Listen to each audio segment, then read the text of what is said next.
It's okay, it's okay. I'm Chloe, I'm a vet student at the Burleigh campus.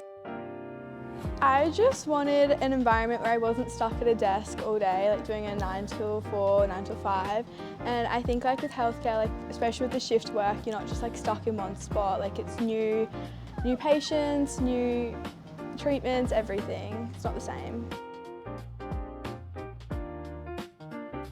Probably not knowing the answers to stuff, but once I got here, like everybody's in the same boat. Everybody's really supportive as well. So no one's really judging you at all.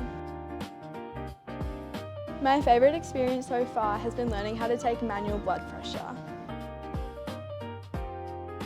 One thing that surprised me is how many different pathways I can go down, especially once getting the Cert 3. Like, there's so many different things you can go into.